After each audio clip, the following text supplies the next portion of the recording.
What's up, party people?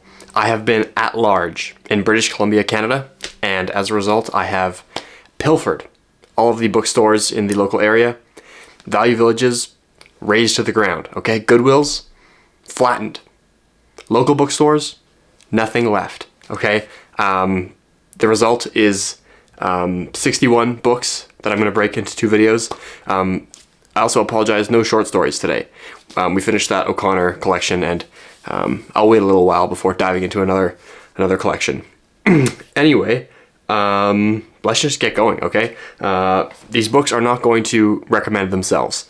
So, first up, we have a tetralogy from none other than the famous Gene Wolfe, okay? The Pringles guy.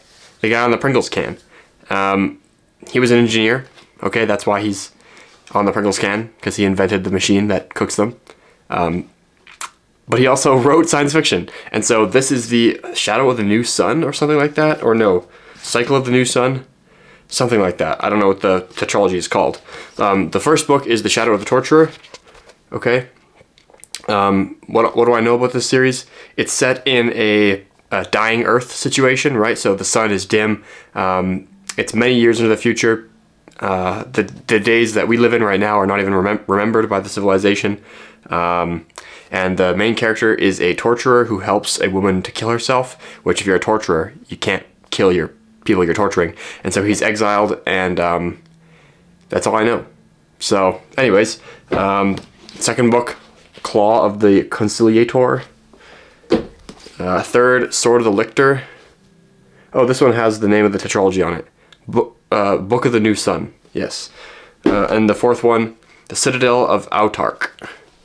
So, yeah, really looking forward to reading some Gene Wolfe. I have not read any Gene Wolfe before.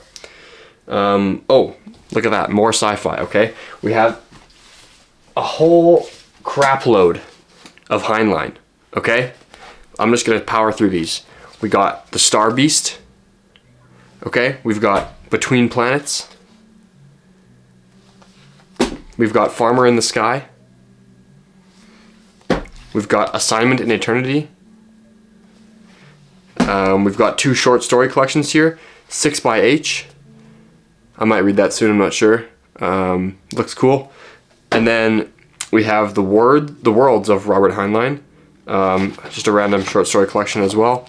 There it is. And lastly but not leastly, actually in fact, the leastly, or the most famous, and that is Starship Troopers. Now I have read this before. I read a PDF, unfortunately. I hate reading things online. But I had to because I didn't have a copy, but now I do. So bad timing. But yes, Starship Troopers. It's hard sci-fi, which means that it tries to be as accurate as possible. I think that's what that means, right? They try to bring accuracy, scientific accuracy into their work. And it's just, there's not even a lot of plot. It's just like very strong world building around this guy, oh man, I don't remember his name, Johnny Rico, as his regiment, or as he kind of progresses through the military and the ranks, and he fights off the bugs.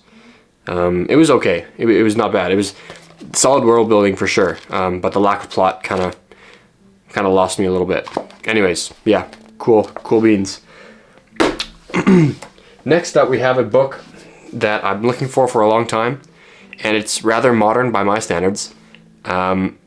And it's always expensive when I see it in the wild. Of course, with modern technology, you can order any book you want at any time. I don't like doing that. I like finding it in the wild. But it's always expensive when I see it. But I finally just bit the bullet. I think it was 10 or 12 bucks Canadian. So that is Xi Jin Liu's The Threebody Problem. Okay? What do I know about this book? It has a couple adaptations, one on Netflix. There's also a Minecraft adaptation. Which one to watch, not sure. I won't say too much more about that. Anyways, the Threebody Problem, that refers to a physics issue, or a physics problem, where if you are given the location and momentum of 3 bodies floating in space as they gravitate around each other, you can't actually, there's no formula to predict where they're going to be. So it's a system of instability, and it's a chaotic system. So I'm sure that chaos and unpredictability will play some sort of role in the plot in this book. Yeah, cool. That's all for sci-fi. Next up we have a French diplomat and playwright. That's Beaumarchais. I'm probably butchering that. Anyways, he was a little bit of a revolutionary, okay? Kind of helped lay the foundation for the French Revolution. His famous 3 plays were The Barber of Seville, Marriage of Figaro, and there's one more that I'm forgetting. And it's actually not in this book, so it only has 2 of the 3 of his famous ones. Apparently they were pretty successful immediately after they were published, or produced rather, because they're plays. But I'm not sure if they were produced like right when he wrote them because of political instability, or what do you call it? When something's like canceled, it's being, oh man, now I have to think of the word. Censored. Censorship. Yes, it was politically censored originally. Yeah, cool. Next up, yes, okay, of course, like I said before, you can always order things online, but I like finding things in the wild. And I've been looking for A.E. Hoosman poetry in the wild for so long. And I finally found, I don't really like Dover thrift editions, okay, they're kind of crappy looking, but I'll take it. That is his first poetry collection he published, A Shropshire Lad by A.E. Hoosman. It's very thin, but yes, I'm quite happy about this copy. Should I read something from here? Oh look, a fun little bookmark inside. I could read you something from this, but I'm not sure. These are all kind of long. Anyways, maybe once I read it, I'll pick something. I'll pick my favorite, and I'll read it to you. Next up, we've got Sir Roger Scrutin, Beauty, a very short introduction. Okay, Roger Scrutin is a philosopher and professor at some English university, very well studied in aesthetics. So this is kind of his wheelhouse, beauty. Yeah, looking forward to reading that. This one, okay, Sir John Chrysostom, I think I'm saying that right. He was a 4th century author, Christian author and apologist. I don't really know if that was a thing back then. Defender of the faith, I guess. And he has a little book here on marriage and family life. So I'm not married, but I do have a family. Not of my own, but you know, I'm part of a family. So maybe there's some wisdom in here for me. I'm not sure. Haven't read it, but yeah. Ooh, look at that. There's a chapter in here called How to Choose a Wife. I'll have to read that. Next up, I'm not gonna lie, I didn't find this in the wild. I ordered this one, and it's thick. It's a textbook actually. Now I can't believe I'd ever read a textbook for fun, because I know I have a couple degrees. Reading textbooks were always not fun. They kind of killed my enjoyment of reading. And it's heavy too. Like this is like a couple pounds at least. And that is David Hackett Fisher, who is a historian. It's his book Albon Seed: 4 British Folkways in America. What I understand about this book is that it is he's trying to explain the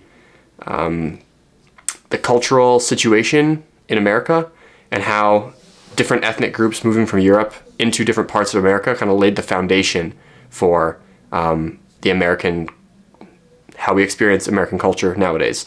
So yeah, I'm not sure. I'm sure it's like pretty complicated. I'm not sure this is like a beginner's historian or history book. I don't really read a lot of history, so I might be diving into the deep end on this one. But yeah, it looks quite interesting. So every once in a while I get gift cards from people and I'm forced to order things new. So I have to find something on my reading list to order. Next up here we've got 2 books by the humorist James Thurber. Now, I'm always looking for James Thurber's 13 Clocks. I've heard it's very good. It's kind of written in like a blank verse, like internal rhyme, sort of like fun. It's fun to read. I think it's a children's book actually, and I can never find it. I've never found it in the wild, but I finally bought some other Thurber that I've found, and that is the Thurber Carnival. Okay, I think it's just a collection. Actually, both of these are just collections of random illustrations, jokes, poems, short stories, vignettes from his career. I think he published a lot in like magazines and newspapers, although I'm not too sure. But yeah, anyways, American humorist. This is the Thurber Carnival, and this one is Lanterns and Lances. This one's actually a hardcover, which, you know, not my favorite, but the dust jacket is very nice. So yeah, cool. Oh, there's a picture of him at the back.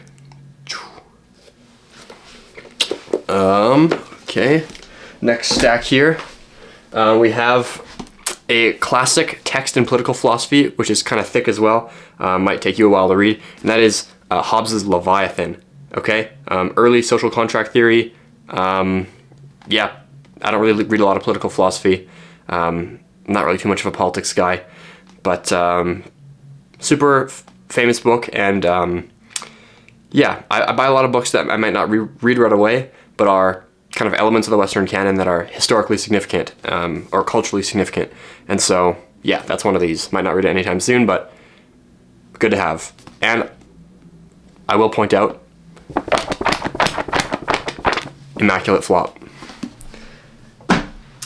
Next up, actually, I read this one already. I bought it and then I read it right away. And that is Sheila Watson's The Double Hook. Quite thin, okay? This is written in the 1960s, I believe, and it's one of those books that's kind of touted as like quintessential Canadian literature. Now I also have a book by Northrop Frye, it's not in this stack, called The Bush Garden, Essays on the Canadian Imagination, which I haven't read it yet, but I think it's arguing or expounding upon the Canadian literary voice and what makes it unique. I haven't read it, so I'm not convinced. I actually am not sure there is a Canadian literary voice. I maybe would argue that there's a North American literary voice, and the American one is not too separate or just distinguished from the Canadian one, and rather regionalism, like Pacific Northwest, Plains, the South, East Coast. Those are sort of more like important in terms of creating different literary voices, and the border doesn't really do too much. But then again, maybe not. Maybe I'm wrong. Anyways, Sheila Watson's Double Hook. I did enjoy it. It is confusing. Okay, there's a lot of characters that you don't really get their backstory. The prose is very unique, kind of choppy, no quotation marks. It's almost poetic, like half poetry, half prose, which I actually liked. I did like her prose style, but a little bit more explanation on how things were going would be nice. A lot happens in this short little book, and it's kind of hard to. I think it's one of those books you probably have to reread a couple times to kind of catch everything. But I don't have time for that, so I just read it once. But yeah, Sheila Watson, Double Hook. What happens in this book? Good question. Thanks for asking. I already read it. There's this town of people. Does it mention where it is? Somewhere in Canada, near the Rockies, perhaps. I forget. And I'm blanking now. There's just a bunch of different people who are very different, kind of like archetypal characters. This one guy named James, he kind of sleeps around with this girl, and that causes a bunch of problems. And he kind of like leaves to escape the responsibility because she becomes pregnant. But then eventually he like kind of faces the responsibility of being a dad, and he comes back to town. That's kind of a bad summary because I feel like a lot more happens, but that's kind of the gist of it. Anyways, moving on. Next up we have a book by Boris Pasternak. Now I already have, is it Master and Margarita that he wrote? Oh, now I'm double guessing myself. Is that a word, double guessing? No. You know what I mean. Anyways, this is The Last Summer.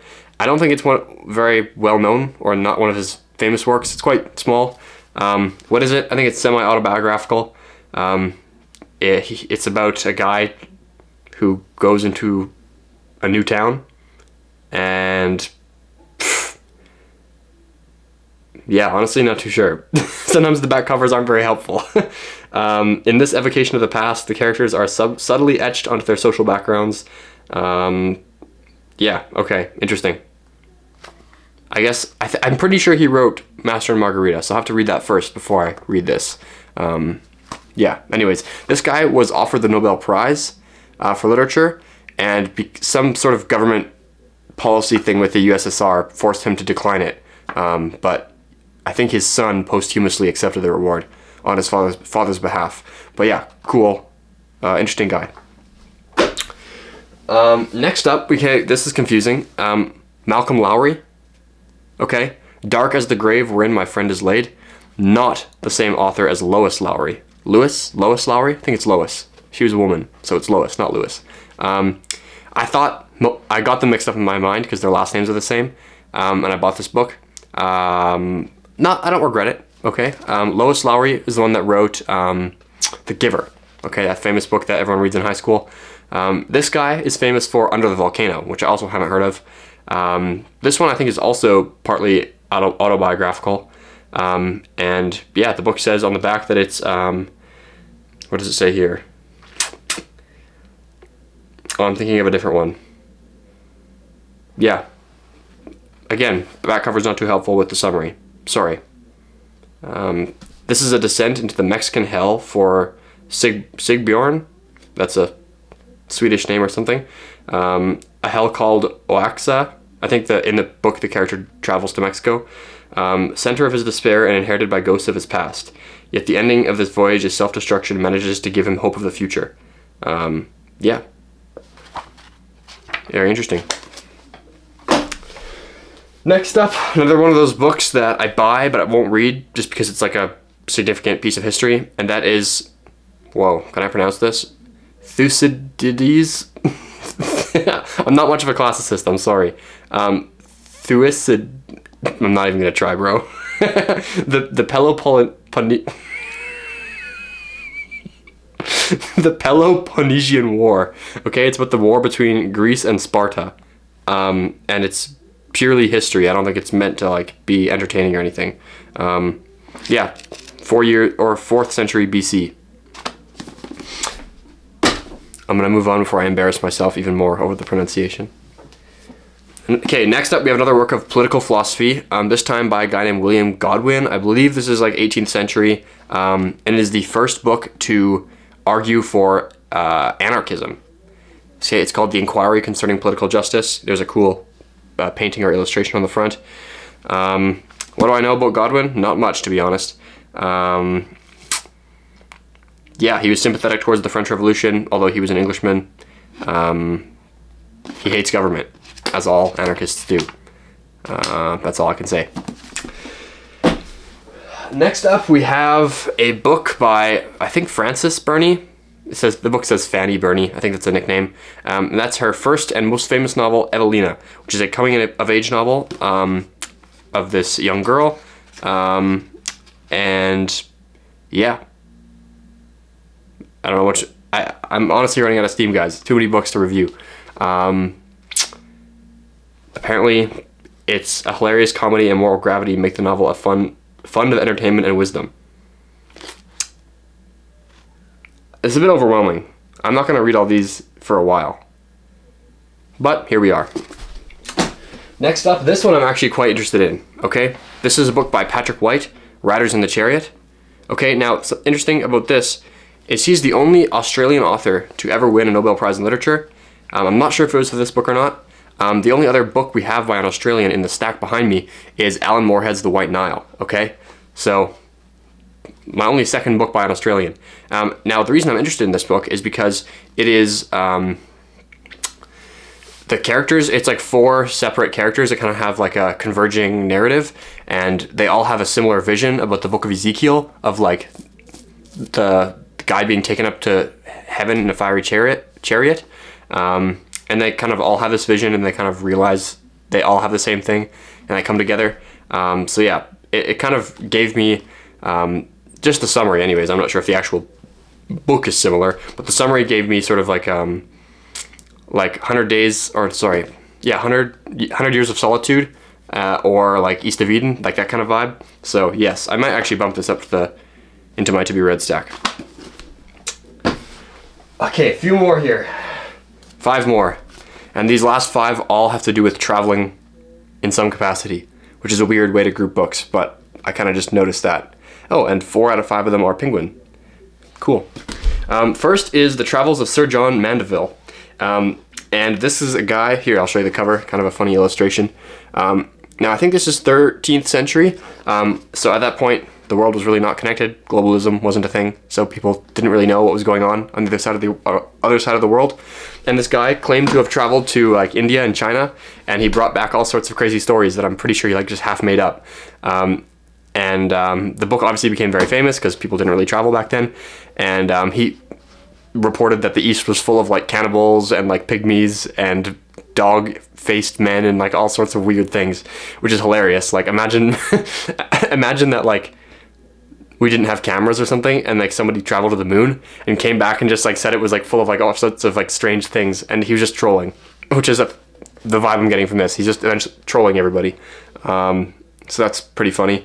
Not really a reliable account of the East, obviously, but I think it became pretty famous. So in contrast to that, we have the travels of Marco Polo. Now, he was a lot more reasonable and accurate with his descriptions of the East. Okay, he went to Asia via the Silk Road. I think, 13th century, but I think maybe 50 years before Mandeville. So,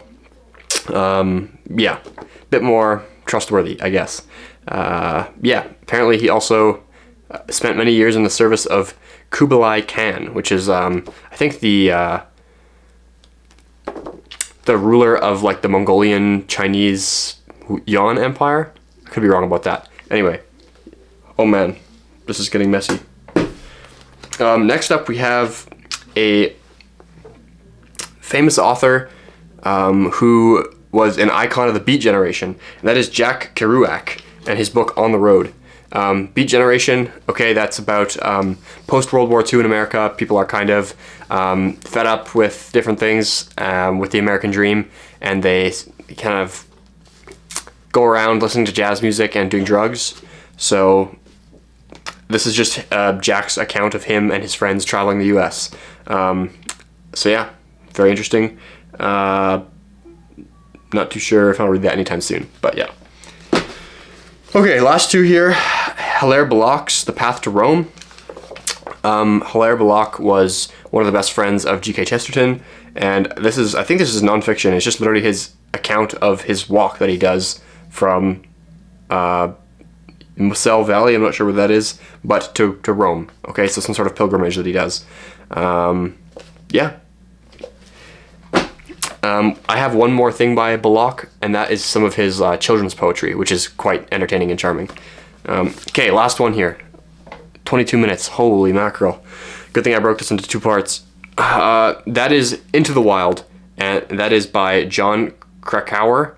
Now, it's about a guy named Christopher McCandless, and his story is kind of famous, right? I think this book is actually widely read in American high schools, not so much in Canadian high schools, but the basic idea is that this guy kind of gets fed up with, life, or he's influenced by Thoreau and Jack London, and he kind of just like quits his job, gives away his like, drops out of school, gives away his like all his money, and he starts traveling the U.S. in his car.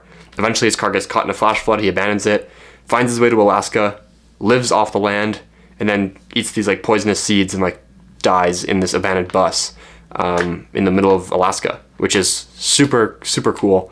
And of course it's sad that he died, but like he actually did it, you know, he actually went out and followed his principles. A lot of people cannot say that much. They just have ideas but never act on them, so congrats to Chris. Anyway, do I have anything more to say about that? Yes, it has been adapted into a movie, which maybe I'll watch after reading this. But yeah, that is part one. There's 61 books that I got in the last month and a bit. I think the damage was probably like $200. It's bad, I know. I think that's all I want to say for right now. One more thing. I'm not sure if I should say this now. I'm thinking of, so I've been running a book club for the last like 2 years, and it's mostly just been like family and friends. But honestly, the momentum has kind of died, and so I'm thinking about opening it up to the general public, to you guys on YouTube. And so if that ends up happening, just watch for I'll post a video about it. You won't miss it. But watch for a an announcement or like a link, and maybe I'll run it on like Google Meet or Zoom or something, and we can all discuss things together in real time. Yeah, I guess that's all for now. Tune in soon for part 2.